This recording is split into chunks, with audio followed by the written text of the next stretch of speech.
Ahok sudah tamat. Begitulah pernyataan para lawan Ahok. Prabowo Sunirman, anggota DPRD DKI Jakarta dari Gerindra, syukuran. Selamat, Ahok di penjara.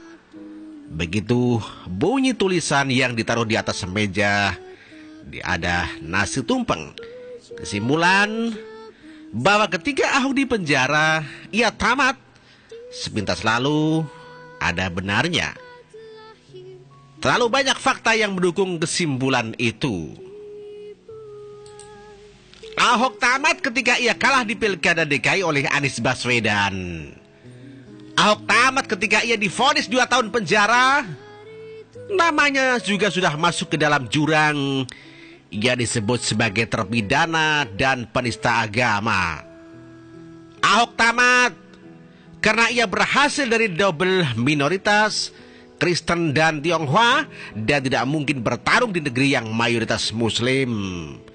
Ahok tamat karena ia sudah tidak dibela Jokowi yang lemah dan tunduk pada tekanan demo.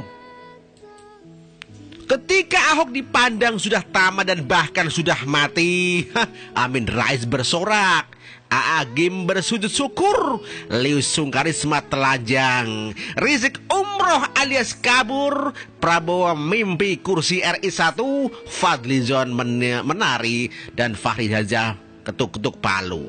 Ahmad Dhani bernyanyi, Lulung bersiul-siul di Tanah Abang, dan M. Taufik sibuk mencium aroma sedap APBD DKI. Apakah benar Ahok telah tamat? Selang 2 hari setelah Ahok divonis 2 tahun oleh kelima hakim, di antaranya ditengarai adalah fans HTI. Ahok ternyata dia tamat. Ahok tidak tamat. Di penjara Cipinang nama Ahok terus berkibar. Di Makobrimob nama Ahok berkumandang. Cahaya lilin Ahok di Tugu Proklamasi kemarin malam menyinari pekatnya malam. Nama Ahok berkumandang di seantero negeri, mulai dari Batam, Nias, Yogyakarta, Manado, Semarang, NTT, entah di mana lagi.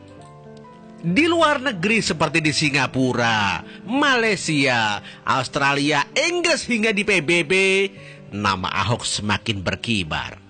Tak kurang parlemen Belanda meminta menteri luar negeri mereka untuk membawa kasus ke badan PBB dan Uni Eropa. Apa yang terjadi ke depan, kita tidak bisa memprediksi. Fakta, pada acara perayaan lilin di Tugu Proklamasi kemarin, ada doa-doa yang dilantunkan oleh beberapa pemuka agama berbeda. Dari Islam ada Gus Nuril, seorang pendekar sekaligus ulama. Ada banyak tokoh lintas agama yang siap menjamin Ahok di penjara. Islam, Kristen, Buddha, Hindu, bahkan agama kepercayaan pun datang, berbaur menjadi satu dalam kata cinta akan kebenaran. Siapa yang menggerakkan mereka semua? Jelas ada tangan Tuhan yang menyatukan mereka. Saya merinding melihat nyala lilin yang membentuk lautan cahaya kedamaian di Tugu Proklamasi itu. Mereka yang datang dari jauh tidak dibayar. Mereka berkumpul di titik yang sama, berjuang melawan pemerkosaan ketidakadilan putusan hakim. Nama Ahok pun terus bergemuruh. Ketika Ahok di penjara, ternyata Ahok tidak tamat. Berbeda dengan para terpidana lainnya, Ahok justru semakin berkibar.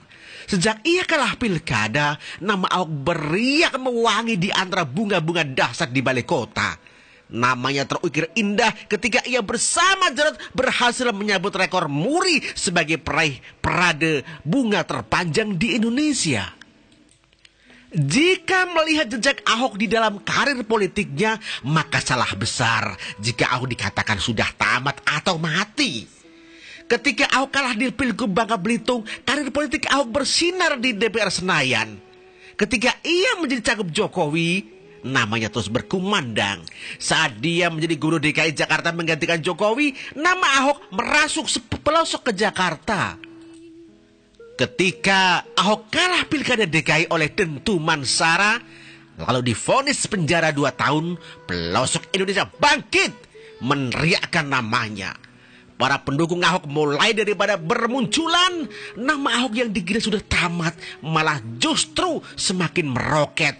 Tidak hanya di dalam negeri, tetapi juga di luar negeri. Sekarang Ahok mulai menjelma sebagai simbol penegakan NKRI. Simbol kebinekaan, simbol perlawanan. Ahok berubah menjadi simbol perlawanan intoleransi. Simbol gerakan keadilan, simbol sosok yang dizalimi oleh gerakan radikalisme berbaju agama. Ahok kini dengan cepat mengubah dirinya dari terpidana menjadi simbol perjuangan cita-cita proklamasi. Calon pemimpin 250 juta rakyat Indonesia yang beragam suku, bahasa, dan agama di masa depan. Jelas Ahok di penjara bukanlah akhir daripada karir Ahok.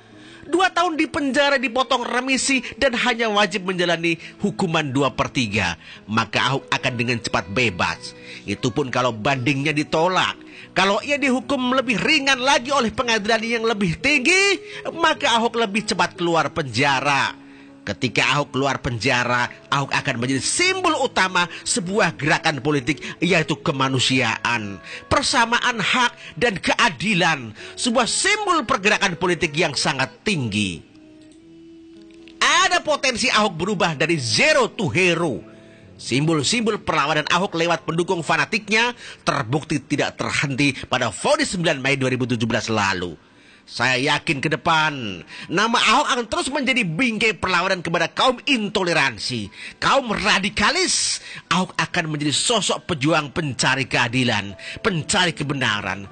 Ahok yang terbukti dizalimi menjadi tumbal politik kotor akan menjadi bibit di berbagai penjuru di Indonesia yang menginginkan Ahok sebagai pemimpin baru ke depan. Vonis 2 tahun kepada Ahok terlihat menjadi momentum titik balik perlawanan Ahok. Vonis 2 tahun itu justru menempatkan Ahok memiliki momentum untuk menyamakan dirinya dengan Nelson Mandela, pejuang yang mencari kebenaran dan keadilan di tanah kelahirannya yang diskriminatif.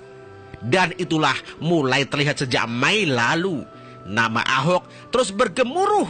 Ia tidak tamat. Ia tidak mati. Idenya membangun negeri ini terus tumbuh di benak setiap orang, di benak banyak orang. Salam spesial Lugat. Assaru Lahagu.